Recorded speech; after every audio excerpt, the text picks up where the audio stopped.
Foetus আঙ্কেলের কাছে একটা প্রশ্ন বারবার ফিরে আসে। সেটা হচ্ছে যে, আমরা ফিটাল মেডিসিন স্পেশালিস্টরা কি ভগবানের মতো বিহেভ করি? মানে আর উই প্লেইং গড? ব্যাপারটা কিন্তু এরকম নয়।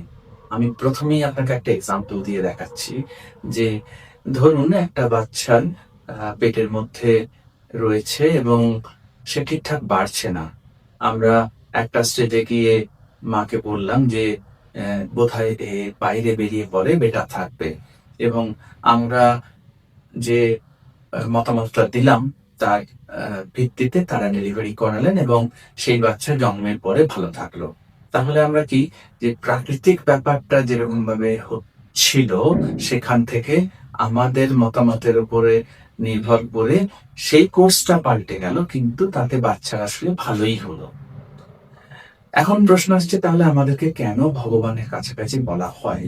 তার একটা কারণ হতে পারে যে আমরা প্রতিনিয়ত জরায়ুর মধ্যে একটা বাচ্চা কিভাবে বাড়ছে, তার কোনো সমস্যা রয়েছে কিনা, তার কোনো অ্যাবনর্মালিটি রয়েছে কিনা, সেগুলো আমরা দেখার চেষ্টা করছি। সেই সমস্ত ছবি, যে ধরনের ছবি আজ থেকে ধরুন ২০-৩০ বছর আগে সায়েন্স ফিকশনের একটা পার্ট ছিল হয়তো, কিন্তু এখন আমরা সেটা বাস্তবিকভাবে দেখতে পাচ্ছি, মায়ের সাথে শেয়ার করতে পারছি।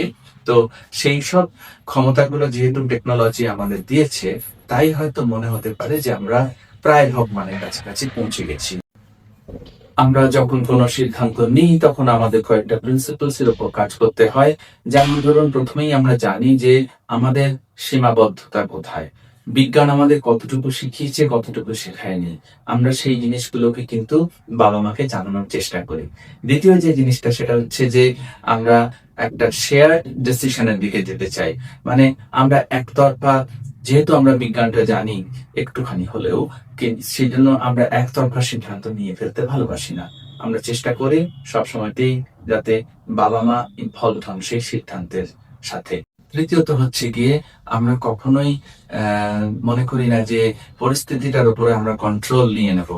আমরা চেষ্টা করি যে সহানুভূতি সহকারে, সমবেদনা সহকারে, যেটা কম্প্যাশনেট ওয়েতে আমরা একটা সিদ্ধান্ত নেওয়ার চেষ্টা করি। আমি ধরুন আরেকটা এক্সাম্পল দিচ্ছি। ধরুন কারোর যমজ সন্তান রয়েছে এবং যমজের মধ্যে একটা সুস্থ এবং আরেকটার একটা সিরিয়াস হার্ট অ্যাবনর্মালিটি রয়েছে। এবার আপনি মা বাবার অ্যাঙ্গেল থেকে ভাবুন তো, যে তারা জন্মের পরে একদিকে যেমন সুস্থ সন্তানকে নিয়ে আনন্দ করবেন, তার পাশাপাশি তাদের আরেকটা সন্তান যদি এরকম রুগ্ন হয়, এরকম অসুস্থ থাকে, সে হয়তো হাঁটতে চলতে পারছে না, বা তার আম বারবার হার্ট সার্জারির পরেও সে একটা স্বাভাবিক জীবন পাচ্ছে না। তো সেই পরিস্থিতিতে মা-বাবার কাছে সিদ্ধান্ত নেওয়াটা খুব কঠিন হয়ে যায়। তো এই ধরনের পরিস্থিতিতে যদি আমরা ১ম ৫ মাসের মধ্যে বা ইভেন আ এমন একটা স্টেজ পর্যন্ত গিয়ে ধরতে পারলাম যেখানে আ প্র্যাকটিক্যাল ওয়েতে একটা ব্যবস্থা নেওয়া সম্ভব, তাহলে আমরা মা-বাবার সাথে সেই সিদ্ধান্তে একসাথে পৌঁছতে চাই। কি ধরনের সিদ্ধান্ত? না, ধরুন আম যে বাচ্চাটা ভীষণ অসুস্থ রয়েছে, আমরা হয়তো তার হার্টবিটটা বন্ধ করে দিতে পারি। এখানে কি আমরা ভগবানের মতো বিহেভ করলাম?